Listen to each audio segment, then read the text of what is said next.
Hi students, जो topic हम दीक्षाला institute में कवर कर रहे हैं वो है हमारा रिप्रोडक्शन इन ऑर्गेनिज्म से types of asexual reproduction.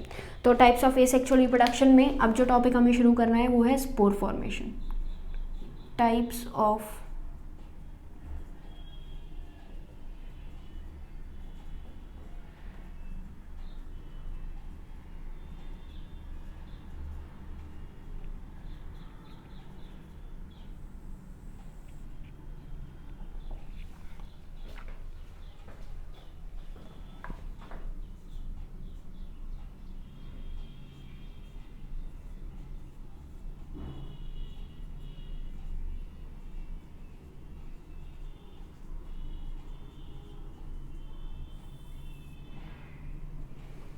Spores के थ्रू किसी भी पार्ट का या किसी भी मेंबर का रिप्रोडक्शन करवाना हमारा क्या कहलाता है? स्पोर फॉर्मेशन कहलाता है।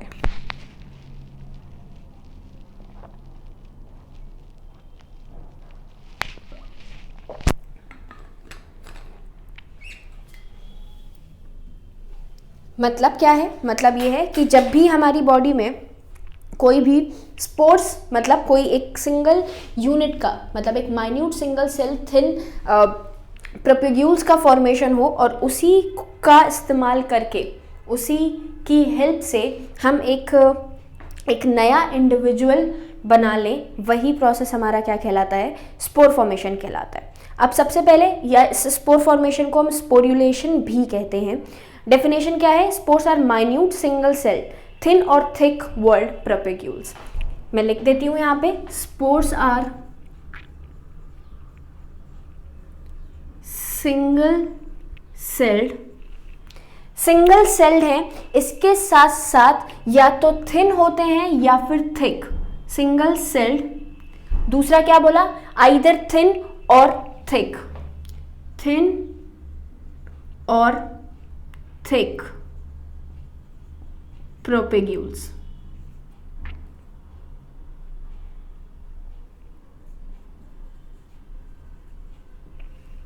स्पोर्स क्या है? सिंगल सेल्ड है, थिन है या फिर थिक है।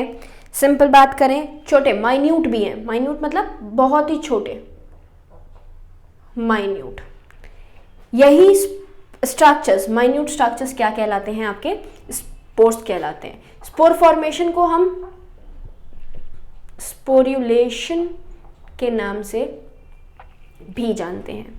अब जब भी आप स्पोर फॉर्मेशन की बात करते हैं या स्पोर्युलेशन की बात करते हैं तो ये बेसिकली स्ट्रक्चर्स स्पोर की वजह से। ये स्पोर्स कैसे होते हैं नेचर में? The spores are dispersive in nature. Dispersive in nature कैसे हैं? डिस्पर्सिव। डिस्पर्सिव का मतलब होता है फैलने वाले, मतलब एक जगह से दूसरी जगह पर इजीली स्कैटर हो जाते हैं। यही नेचर इनको डिस्पर्सिव नेचर प्रोवाइड करता है। स्पोर फॉर्मेशन ज़्यादातर कॉमन है मुनेरा में, प्रोटिस्टा में, एल्गी में और फंजाई में। तो स्पोर फॉर्मेशन के एग्जाम्पल्स, कैटेगरी का एग्जाम्पल दें तो मुनेरा के बाद आपके प्रोटिस्टा, फंजाई एंड एल्गी। हमने कई जगहों पर जू स्पोर्स के बारे में पढ़ा है 11th क्लास में। हमने कई जगहों पर आपका एल्गी की ही बात करें तो सेक्चुअल और एसेक्चुअल स्पोर्स के बारे में पढ़ा है। मुनेरा में भी स्पोर्स पढ़े हैं। तो ये सारे का सारा पार्ट आपका क्या बनाता है? स्पोर फॉर्मेशन बनाता है। क्लियर? इसके बाद हमारे पास स्पोर्स भी कैसे होते हैं? दो तरीके के होते हैं। अगर मोटाइल हैं तो वो जू स्पोर्स कहलाते हैं और कुछ कुछ ऐसे होते हैं जो कि मोटाइल नहीं होते। मतलब स्पोर्स को भी मैंने जैसे सिंगल माइन्यूट थिक और मतलब एक प्रोपेग्यूल्स हैं जो कि डिस्पर्सिव है नेचर में, ये भी आप क्या करते हो? दो तरीके के हैं। मतलब स्पोर भी on the basis of, spore are of two types on the basis of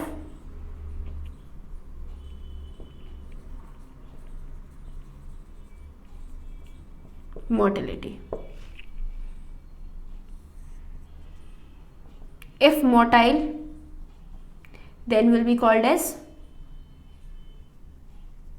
zoospores। और अगर मोटाइल नहीं है, कैसे हैं,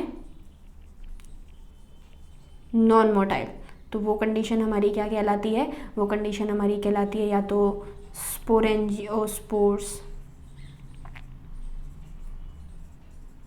या फिर कॉनिडिया, बहुत सारा पार्ट एटसेट्रा। अगर मोटाइल होंगे तो जू स्पोर्स होंगे। जू मतलब एनिमल से कनेक्टेड होता है टर्म जू, जू और एनिमल हमेशा मूवेबल होता है। तो मोटाइल हैं तो जू स्पोर्स, और अगर नॉन मोटाइल हैं तो आपके स्पोरेंजियोस्पोर्स या फिर कॉनिडिया भी कहलाते हैं। और कई सारे पार्ट्स होते हैं, लाइक आप ऊडिया की बात करो, क्लोमेड स्पोर्स की बात करो, या फिर आप यही स्ट्रक्चर्स हैं जो डिफरेंट पार्ट्स आपका बनाते हैं। क्लियर। तो अब देखते हैं स्पोर फॉर्मेशन में, हमने स्पोर फॉर्मेशन को भी टोटल 5 पार्ट्स में डिवाइड किया है। तो 5 पार्ट्स में मैं डायग्रामेटिकली एक्सप्लेन कर दूंगी, फिर मैं नाम लिख दूंगी, तो आप ऑटोमेटिक डिफ्रेंशिएट कर लेंगे किसको, हमारे डिफरेंट पार्ट को। देखते हैं तो फिर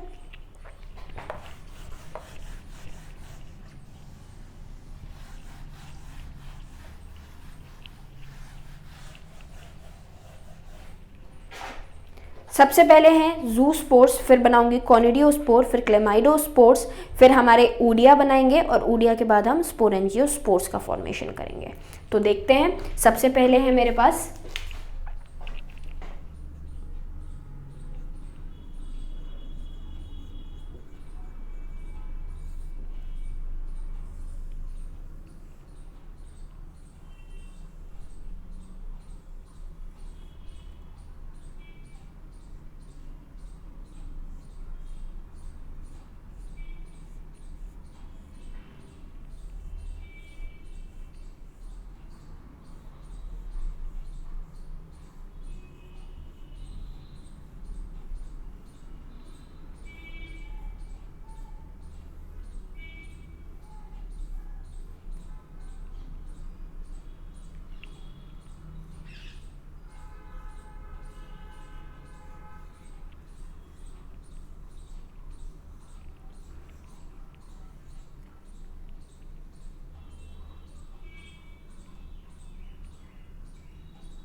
ये है आपके जूस्पोर्स, सिंपल,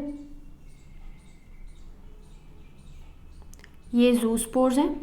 जूस्पोर्स के ऊपर ये जो 2 छोटा सा स्ट्रक्चर आपको दिख रहा है, ये कहलाता है हमारा फ्लैजेला, और जिस पार्ट से ये बाहर निकल रहे हैं वो कहलाता है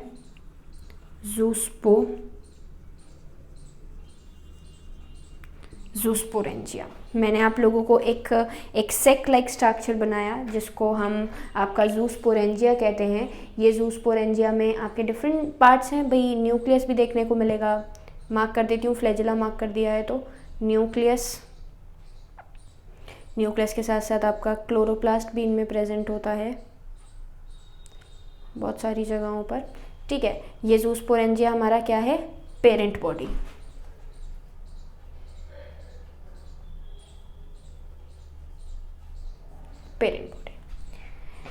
Zoospores are special kind of motile and flagellated spores।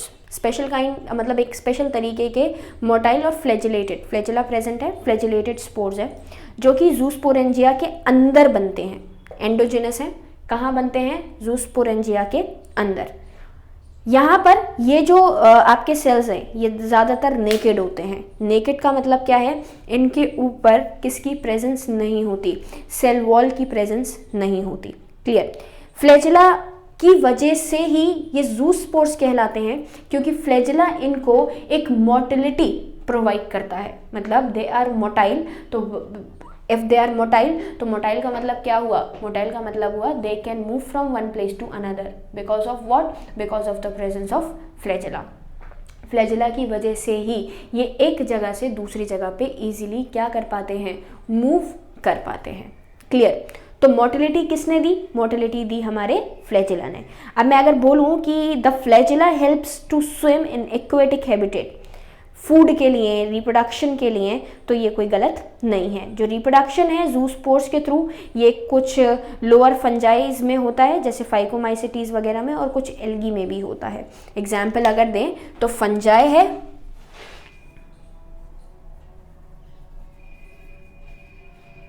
Phycomycetes, सबसे पहला मेंबर पढ़ा था हमने फाइकोमाइसिटीज, और एल्गी में भी होता है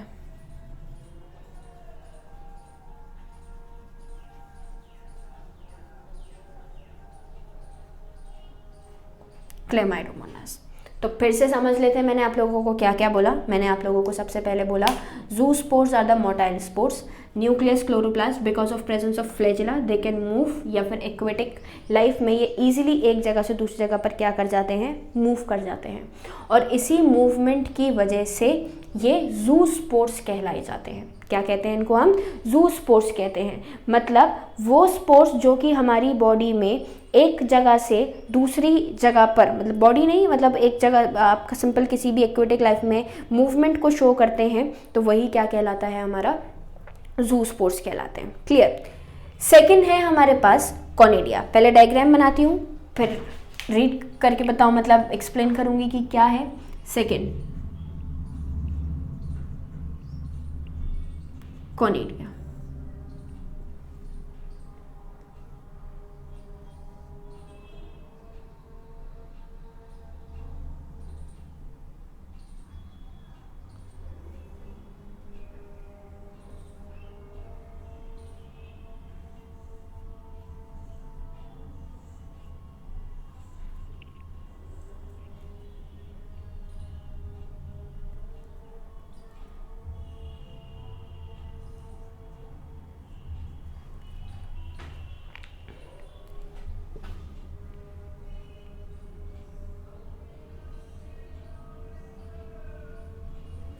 देखिए भाई, ये जो पूरा का पूरा पार्ट आपको दिख रहा है, इस पार्ट में हमारे पास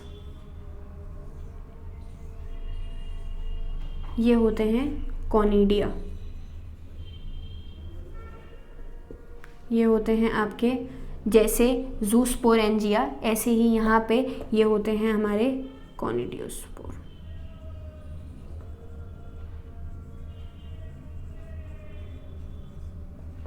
सबसे पहले कॉनिडिया, कॉनिडिया के बाद जो कॉनिडिया जिस जगह पर बन रहे हैं वो हमारे क्या कहलाते हैं, कॉनिडियोफोर कहलाते हैं। कॉनिडियो स्पोर नहीं, कॉनिडियोफोर।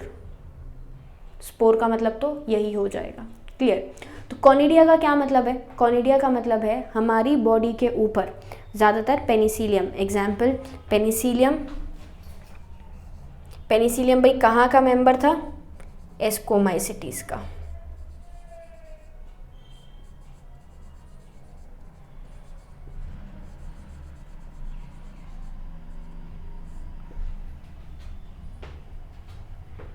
एस्कोमाइसिटीज या फिर पेनिसिलियम। क्लियर?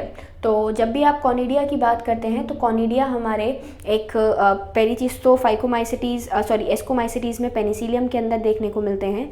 कॉनिडिया सबसे इम्पॉर्टेंट नॉन मोटाइल स्पोर्स हैं। मतलब जिस तरीके से ज़ूस्पोर्स एक जगह से दूसरी जगह पर मूव कर सकते थे, ऐसे ही हमारे कॉनिडिया एक जगह से दूसरी जगह पर मूव नहीं कर सकते। क्लियर? तो कैसे स्पोर्स हो गए? इमॉर्टल स्पोर्स हो गए। इमॉर्टल स्पोर्स के साथ साथ इसकी खासियत है कि जैसे ज़ूस्पोरेंजिया के अंदर ज़ूस्पोर बनते थे, ऐसे ही कॉनिडियोफोर के ऊपर कॉनिडिया बनते हैं। मतलब कॉनिडिया का फॉर्मेशन एंडोजेनस नहीं है, बल्कि कैसा है, एक्सोजेनस, मतलब बाहर की तरफ बनते हैं। तो मैंने क्या बोला? Conidia are the non motile spores, और या तो ये एक भी बन सकते हैं या फिर चेन्स में भी बनते जाते हैं। जैसे मैंने यहाँ पर दिखाया शॉर्ट चेन और लॉन्ग चेन, तो एक बनेगा फिर अलग हो जाएगा, बनेगा अलग हो जाएगा, एक बनेगा अलग हो जाएगा, लेकिन बहुत सारी जगहों पे ये लॉन्ग चेन्स का फॉर्मेशन भी करते हैं। क्लियर? इसके साथ साथ जो टिप है हाइफल ब्रांच की, वो ये हमारा, क्योंकि फंजाई है भाई, एस्कोमाइसिटीज पेनिसिलियम की बात करें तो ये हाइफा का स्ट्रक्चर होगा। और ये जो आपका हाइफा है, इस हाइफा के अंदर हमारा क्या प्रेजेंट होता है? टिप जो प्रेजेंट है हाइफे की, उसको हम कॉनिडियोफोर कहते हैं। और यही कॉनिडियोफोर क्या करती है, आपकी चेन्स ऑफ कॉनिडिया का फॉर्मेशन करती है। इंपॉर्टेंट क्या है, दे फॉर्म एक्सोजेनसली। एक्सोजेनसली का मतलब ये बॉडी के बाहर ही बनते हैं, अंदर नहीं बनते। क्लियर। थर्ड पार्ट है हमारा क्लेमाइडोस्पोर्स। सबसे पहले मैं आपको बता देती हूँ क्लेमाइडोस्पोर्स क्या है, फिर मैं आपको डायग्राम बनाऊंगी।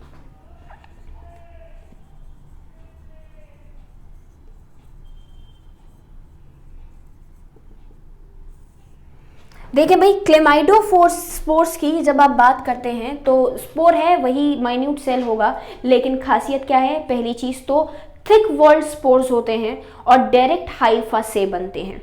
थिक वॉल्ड स्पोर्स हैं और डायरेक्ट किससे बनते हैं, हाइफे से बनते हैं। ये टर्मिनल भी हो सकता है, मतलब बिल्कुल एंड पॉइंट पर भी बन सकता है, या फिर ये आपका लॉन्ग चेन्स भी बना सकता है। टर्मिनल भी है, इंटरकैलरी भी है। थिक है क्योंकि इसके अंदर फूड का रिजर्व मटेरियल होता है और एक अनफेवरेबल कंडीशंस को, एक्सट्रीम अनफेवरेबल कंडीशंस को भी कोप करने वाले हैं। एग्जाम्पल्स आपका वही राइजोपस है और एगैरिकस है। तो मतलब डायग्राम क्या होगा, सबसे पहले एग्जाम्पल मैंने आपको बताया, Rhizopus, fungi again, एगैरिकस, fungi again. मैंने क्या बोला, क्लेमाइडोस्पोर्स पहली चीज तो हाइफा में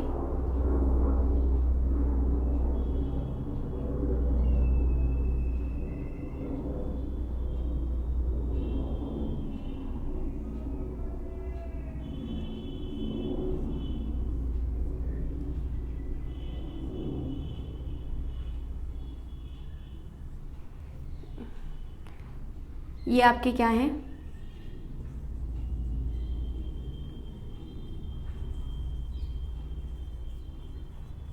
क्लेमाइडोस्पोर। नाउ जब भी आप क्लेमाइडोस्पोर्स की बात करते हैं तो ये जो स्पोर्स हैं आपके, ये स्पोर्स पहली चीज तो थिक वॉल्ड है एंड स्टोर फूड मटेरियल, अपने अंदर फूड मटेरियल को स्टोर करते हैं and capable of withstand, capable of withstanding extreme unfavorable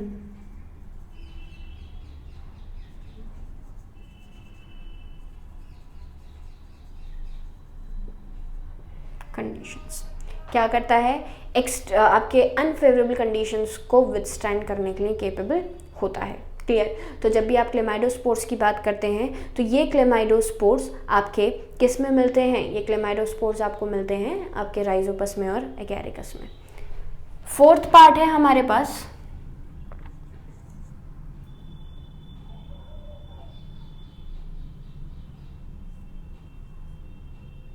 ऊडिया। ऊडिया के बाद लास्ट बचेगा आपका वही राइजोस्पोर्स या फिर सिंपल जो स्पोर फॉर्मेशन हम स्पोरेंजियोस्पोर्स के थ्रू बनाते हैं वो। तो उससे पहले देख लेते हैं, हाइफा ही बीच बीच में ब्रेक होना शुरू कर दे। हाइफा ही जब बीच में ब्रेक होना शुरू कर दे तो ये कंडीशन हमारी क्या बनाती है,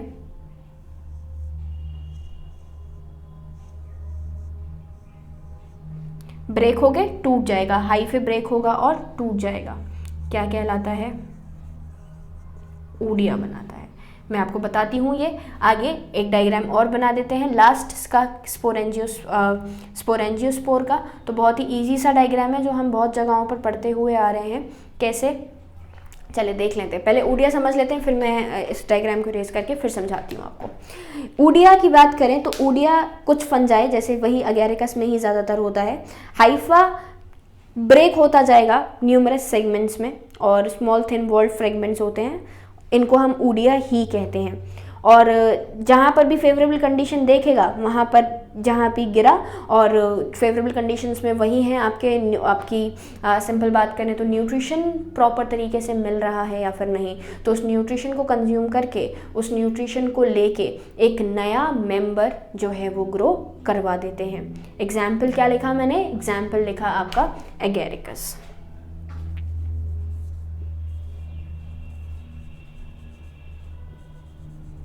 एगेरिकस तो हाइफे की ब्रांच का ही ब्रेक हो जाना और हाइफे की ब्रांच का ही ब्रेक होने पर एक नया मेंबर बना देना क्या कहलाता है, आपका ऊडिया कहलाता है। मतलब ऊडिया के फॉर्मेशन के थ्रू होता है।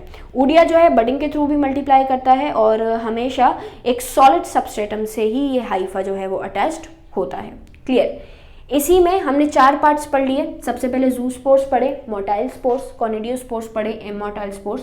क्लेमाइडोस्पोर्स वही हाइफे की ही फिलामेंट में थिक स्पोर्स जो बन रहे हैं वो क्लेमाइडोस्पोर्स कहलाते थे।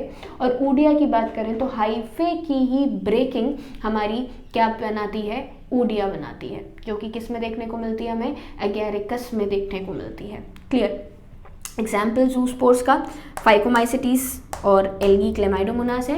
कॉनिडिया पेनिसिलियम का बहुत ही कॉमन एग्जाम्पल है, बहुत जगहों पर हम पढ़ते हैं। क्लेमाइडोस्पोर्स की बात करेंगे तो राइजोपस हैं और एगेरिकस हैं, और ऊडिया की बात करेंगे तो एगेरिकस में ये देखने को हमें मिल जाता है। क्लियर। क्लेमाइडोस्पोर्स में मैंने आप लोगों को बोला था एक्सट्रीम कंडीशंस को, एक्सट्रीम अनफेवरेबल कंडीशंस को विथस्टैंड भी कर देते हैं ये मेंबर्स। क्लियर। फूड रिजर्व्स जो हैं वो बहुत अच्छे से प्रेजेंट होते हैं, और ऊडिया की बात करें तो जहाँ फूड मटेरियल फूड रिजर्व दिखेगा उस फूड रिजर्व से ग्रो करना स्टार्ट कर देंगे। अब लास्ट पार्ट क्या है आपका, स्पोरेंजियोस्पोर्स। स्पोरेंजियोस्पोर्स देख लेते हैं एक बार क्या है।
स्पोरेंजियम के अंदर बनने वाला स्पोर आपका क्या कहलाता है, स्पोरेंजियोस्पोर कहलाता है।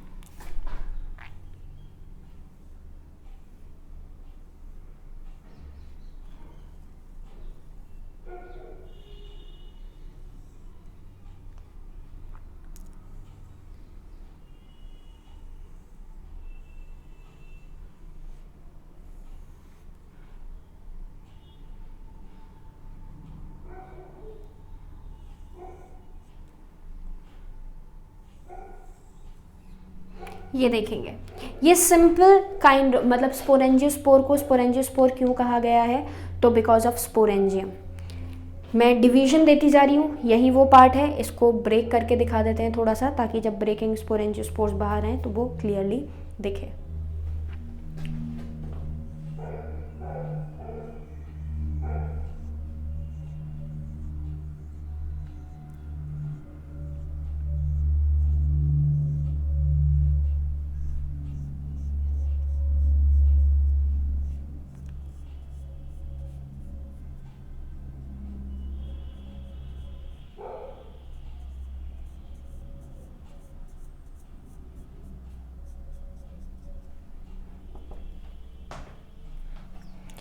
ये जो पार्ट आपको दिख रहा है ये है हमारा कॉल्यूमेला।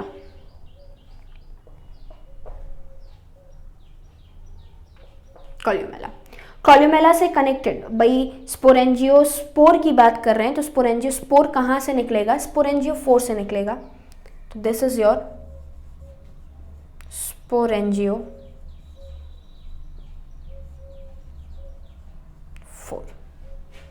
स्पोरेंजियोस्पोर नहीं है, स्पोरेंजियोफोर है। कॉल्यूमेला के ऊपर वाला जो पार्ट आपको दिख रहा है जहां पर मेन स्पोर बनेगा वो है हमारा स्पोरेंजियम। कॉल्यूमेला, स्पोरेंजियम, ये किससे कनेक्टेड है? स्पोरेंजियोस्पोर से कनेक्टेड है। ये हमारे स्पोरेंजियोफोर है ये, और ये है स्पोरेंजियोस्पोर, जिसका जिक्र हम कर रहे हैं। और ये क्या हो रहा है आपका? डेहेसेंस। डेहेसेंस का मतलब होता है आपका किसी भी चीज़ का स्कैटर हो जाना या फिर फैल जाना। तो पार्टिकल्स का स्प्रेड होना, पार्टिकल्स का स्कैटर होना ही हमारा क्या कहलाता है? डेहेसेंस कहलाता है। तो स्पोरेंजियोस्पोर्स आपके क्या हैं? अगेन नॉन मोटाइल स्पोर्स हैं। अब तक हमने जो 3 बीच के स्पोर्स पढ़े, कॉनिडिया पढ़ा, ऊडिया पढ़ा और क्लेमाइडोस्पोर्स पढ़े। तो कॉनिडिया, क्लेमाइडोस्पोर्स और ऊडिया, ये तीनों के तीनों एक्सोजेनस स्पोर्स थे, मतलब बाहर की तरफ बनने वाले। सबसे पहले जो हमने पढ़े थे वो थे हमारे ज़ूस्पोर्स। ज़ूस्पोर्स कैसी डेवलपमेंट को शो करते थे? तो ज़ूस्पोर्स शो करते थे इंटरनल डिवीजन को। यहाँ पर भी डिवीजन कैसा है? इंटरनल। ये एक मैंने पूरा का पूरा फॉर्म्ड स्पोरेंजियोफोर दिखाया और ये दूसरा मैं आपको डेहेसेंस होता हुआ स्पोरेंजियोस्पोर दिखा रही हूँ। जैसे ज़ूस्पोर्स में इंटरनल स्पोर्स बनते थे, ऐसे ही यहाँ पर हमारे कैसे स्पोर्स बनते हैं? सेम इंटरनल स्पोर्स ही बनते हैं। मोटाइल स्पोर्स हैं, स्पोरेंजिया के अंदर बनते हैं। This is your sporangium. Sporangium, sporangia बात एक ही है।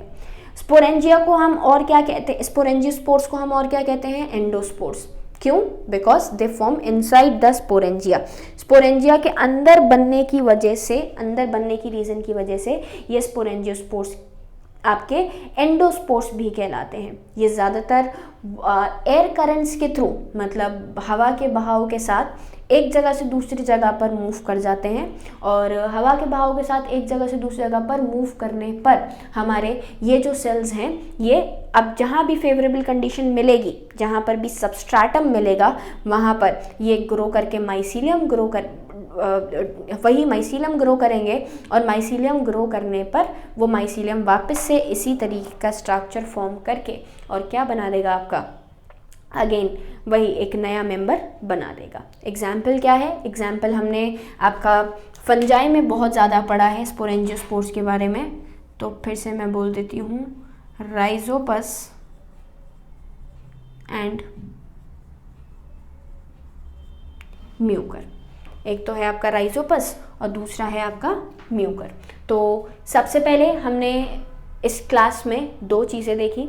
स्पोर फॉर्मेशन से ही शुरू किया है, जो प्रोडक्शन था उसको जो रीजनरेशन और फ्रेगमेंटेशन था, उसके बाद हमने स्पोर फॉर्मेशन पढ़ा। स्पोर फॉर्मेशन के प्रोसेस को आप स्पोर्युलेशन भी कहते हैं। और ये जो स्पोर्युलेशन है, ये स्पोर्युलेशन आपका सिंपल स्पोर को फॉर्म कराने के लिए रिस्पॉन्सिबल है। स्पोर आपके माइन्यूट, मूवेबल या फिर नॉन मूवेबल, मतलब मोटाइल और नॉन मोटाइल स्ट्रक्चर्स हैं, जो कि एक किसी भी सबस्ट्रेटम के अंदर या बाहर बनते हैं और बनने के बाद डिस्पर्स करवा दिए जाते हैं। डिस्पर्सिव प्रॉपर्टी है और जहाँ पर भी रहते हैं हम, मतलब हमारे इन्वायरमेंट में ये स्पोर्स हमेशा प्रेजेंट होते हैं। और जैसे ही इन स्पोर्स को कोई भी फेवरेबल कंडीशंस मिलती है, कोई फूड का पार्ट मिलता है, कुछ भी चीज़ मिलती है जो कि इनके लिए फेवरेबल हो, तो उस सबस्ट्रेटम पे गिर के ये ग्रो करना शुरू कर देते हैं। और इन्हीं के ग्रो करने की वजह से, मतलब एक नया हाइफा, नया माइसीलियम वापस से, क्योंकि फंजाई ज़्यादातर हमने जितने भी एग्जांपल्स देखे फंजाई के ही देखे। ज़ूस्पोर्स में ज़ूस्पोरेंजिया की बात करी थी, तो फाइकोमाइसिटीज़ की बात करी हमने। फिर एल्ब्यूगो है, पक्सीनिया है, इन सब के बारे में। फिर मैंने कॉनिडिया समझाया आपको, तो वहाँ पर भी मैंने फंजाई की बात करी, पेनिसिलियम। फिर मैंने आपको क्लेमाइडोस्पोर्स बताए, तो वहाँ पर भी मैंने राइजोपस की बात करी, एगैरिकस की बात करी, जो कि फंजाई है। फिर हमने ऊडिया की बात करी तो ऊडिया भी हमें कहाँ देखने को मिला था, एगैरिकस में देखने को मिला था। एगैरिकस अगेन हमारी फंजाई है। और एगैरिकस के बाद लास्ट जो है हमारा वो क्या है, स्पोरेंजियोस्पोर्स। तो स्पोरेंजियोस्पोर्स भी मैंने एग्जाम्पल यहाँ पे लिखा है, राइजोपस और म्यूकर। तो ये जो राइजोपस है और जो म्यूकर है ये भी हमारे क्या करते हैं, अगेन फंजाई ही हैं और इसी मेथड के थ्रू रिप्रोड्यूस करते हैं। तो ये पूरा का पूरा प्रोसेस आपका क्या हो गया, स्पोर फॉर्मेशन। फर्दर अब देखें एसेक्सुअल रिप्रोडक्शन का, अब जो नेक्स्ट पार्ट हम डिस्कस करने वाले हैं वो है हमारा vegetative propagation. Vegetative propagation sexual reproduction का ही टाइप है, लेकिन वो भी बहुत फर्दर डिटेल्ड है। यहाँ पे हमने बडिंग पढ़ा, फिजन पढ़ा, बडिंग के डिविजन्स पढ़े, फिजन के डिविजन्स पढ़े, फ्रेगमेंटेशन पढ़ा, गैमा का फॉर्मेशन पढ़ा, फिर रीजेनरेशन पढ़ा, रीजेनरेशन के भी टाइप्स पढ़े, मोर्फोलेक्सिस, एपीमोर्फोलेक्सिस। फिर लास्ट हमने आपका क्या पढ़ा, स्पोरिलेशन। स्पोरिलेशन को मैंने फिर से कितने पार्ट्स में डिवाइड कर दिया, 5, ज़ूस्पोर्स, क्लेमाइडोस्पोर्स, ऊडिया, कॉनिडिया और स्पोरेंजियोस्पोर्स। तो ये पूरा का पूरा पार्ट आपका क्या है, types of asexual reproduction. Next class में हम वेजिटेटिव प्रोपोगेशन कंप्लीट करेंगे।